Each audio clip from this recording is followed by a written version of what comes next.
Ever wonder what makes a yacht builder truly stand out in that super luxury space? It's a fascinating world. Yeah, today we're diving into Sanlorenzo. Yeah. They're a huge name, right? We've got an investment primer here that gives us the inside track history, financials, market position, the works. Hmm. The idea is to get you up to speed, quick but solid, on why Sanlorenzo matters in this, high-end game. And their story, it really starts back in Italy, 1958. The goal then was pretty clear: bespoke, top quality yachts. Right after the war, even. Quite something. Exactly. Then you have key moments like the move to Viareggio in 72. That's a major yachting hub. Okay.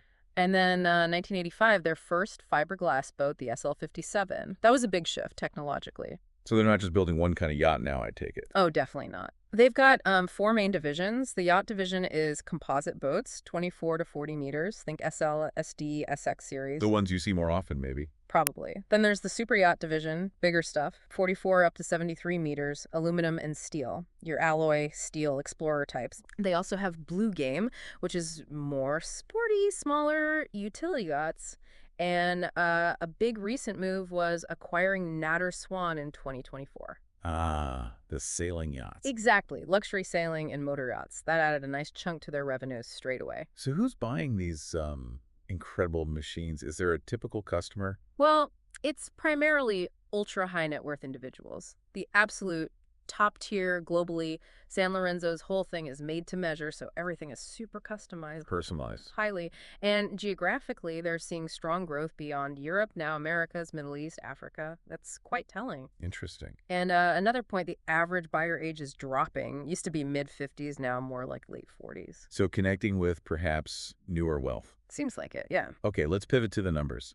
Beautiful boats are one thing, but is the business, humming? Oh, absolutely. The financials look really strong. Consistent revenue growth, $840 million in 2023, jumped to over $930 million in 2024. That's solid growth.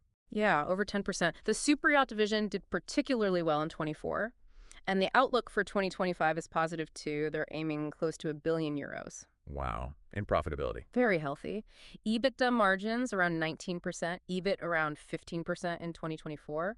Net profit was up over 11% too, so it's translating to the bottom line. Good stuff. Yeah. For someone looking maybe broader, any key ratios stand out? Well, based on recent data, the PE ratio is around 10, price to book about 2.4. Debt seems manageable, and the return on equity is quite impressive, over 25%. Okay. Plus, they pay a dividend. The primer lays out this positive trend pretty clearly over the last few years. So they're clearly a market leader then, not just a player. Definitely leader. Number one, single brand for yachts, over 24 meters. Number two, globally, if you measure by total length under construction, they've got a strong grip, especially in that 30, 40 meter segment. And they've been outperforming competitors for a while. Consistently since 2006, the data suggests. And that order backlog you mentioned earlier, it's huge, over €1 billion as of end of 2024. Which means It means they have work locked in for years. Covers almost 90% of planned 2025 deliveries already, with waiting lists stretching to 2028 on some models. incredible visibility. What's fueling this then? Just the brand. The brand helps, of course, but it's more than that. Strategic acquisitions like Nautor Swan and Simpson Marine that one boosts their Asia-Pacific presence. Okay, expanding reach. Yeah, and product innovation is key. New models launched in 24 using advanced materials, better onboard systems, and sustainability is a big focus now. Right, you mentioned that. How serious are they? Seems pretty serious. They're investing in things like methanol fuel cells, got certification with Lloyd's Register for that. Partnering with MEN engines for green methanol compatibility too. Aiming for lower emissions. Just significantly lower, yeah. Up to 70% reduction, they hope. It's part of their Road to 2030 plan for carbon neutrality.